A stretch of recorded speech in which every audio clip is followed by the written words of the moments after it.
Good morning, students.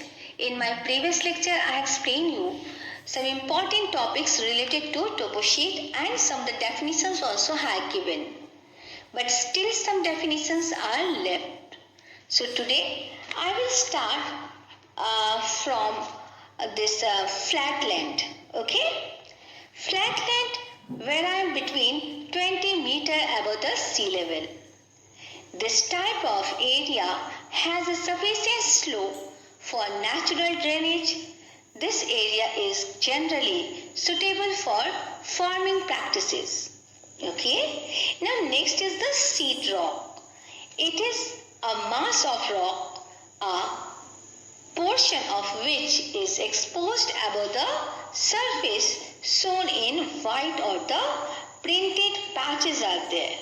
Okay. Now next is the what is a topographical map or survey map. A topographical map is usually drawn on large scales and show details of natural and man-made features. Contour lines are used to show the relief features, but other features are shown with the help of conventional signs given in the bottom of the survey tree. Okay. Now the next definition is the legend or the index. Now what is the legend or the index?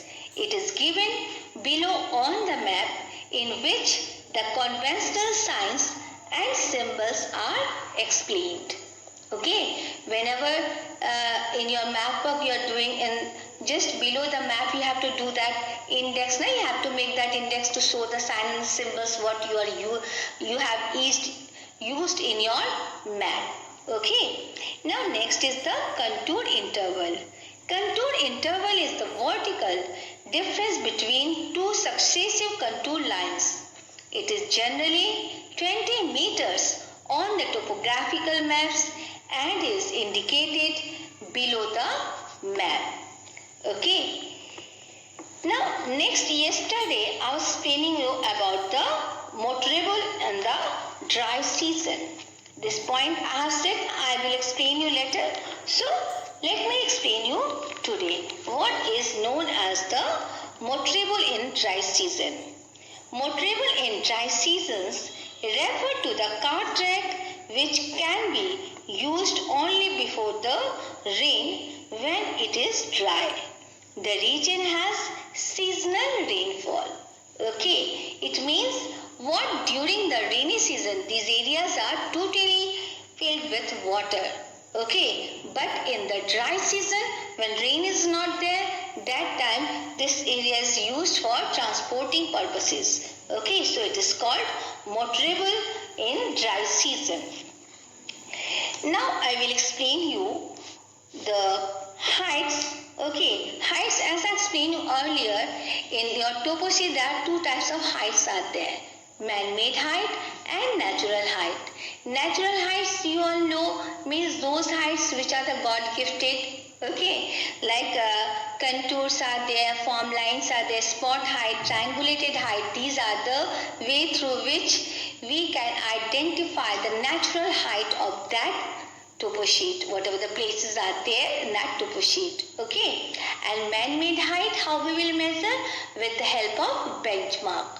Okay, so first I will explain you about the contours. Okay, now you can see the symbol of this contour. It is drawn with the help of brown color. Okay, now these are lines drawn on the map joining all places having the same height above the mean sea level. When contour lines are closely spaced, the slope is steep. When they are far apart, it shows the slope is gradual. You can understand that if these contour lines are very close to each other, it will show the steepness of that area, means the steep slope is there. If it is far from each other, it means a gentle slope, and if it is very far from each other, it means a plain area. Okay, so with the help of these contour, we can identify these features. Okay, now next is the form line.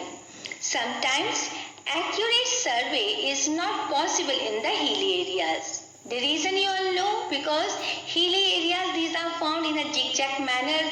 Somewhere some very high areas are there, somewhere short heights are there. So it is quite difficult to take out the exact height of that area. That time we are using this form line. Okay. Now next is the spot height. These are the dots plotted on the survey sheets showing the exact height of a particular point above sea level. Okay, they are plotted after actual survey of the area. Okay, now here only one black colored dot is there. Near that dot, the height of that area is mentioned there. Okay, so this is called spot height. Now next is the triangulated height. They are shown on the survey sheet in black color. They are shown by a small triangle followed by the height of the respective point from the mean sea level and are more accurate than spot heights or contour. It will give, if you will see 99.9% exact height, it will show. Okay, so it is called triangulated height, and symbol is very simple and very easy to identify. Only one triangle will be there, and near that triangle height is mentioned there. Okay, so these are the natural heights. These are the natural features are there through which we can identify the natural height of the place which is shown in that topo sheet. Okay, now next is the benchmark. Benchmark, where we are using benchmark, we are used in those areas where we have to identify the height of the man-made feature. Okay. Now benchmark, these are marks on buildings, bridges, pillars or some permanent object along which the height is written. These show heights and are determined by actual survey. On the map, these are shown by letter BM, capital P, then capital M, followed by the height in meters. Okay, now you can see how I have written there B, M and any of the number. For example, I have written here 610. Okay, that is 610 is the height of that man-made feature. So it is clear to all of you, because in your topo sheet these questions are there. Take out the maximum height of the topo sheet, maximum height which is mentioned there in the topo sheet. Then what you will do, maximum height in that topo sheet, how you will, that if the natural features, natural height, if they have asked, then you have to take out the maximum height. Either it is mentioned there in the contour, form line, spot height or triangulated height. Okay, whatever the maximum height is mentioned there, only that one you have to search and to write. Okay, and if the question is minimum height, then you have to take out the minimum height of these contour, form line, spot height, triangulated. Okay, but if the question is take out the average height of the area which is mentioned in the topo sheet, then what you will do, you will take out the maximum height, how I explained, from contour or spot or the natural features, whatever it is there, minus minimum height. Okay, so what is the answer? That is the average height of that area which is mentioned there in the topo sheet. Is it clear to all of you, beta? It is very easy to do your topo sheet. And suppose if you have any problem, beta, you make the list of your questions and ask me in your live class, or whenever school will open. I hope it will be there. Then I will give you all these notes. You can write it in your copy or you can learn it, and I'll take your maximum practice in the class also. You will do your practice on the blackboard. Okay? Okay, beta. Thank you. God bless you all.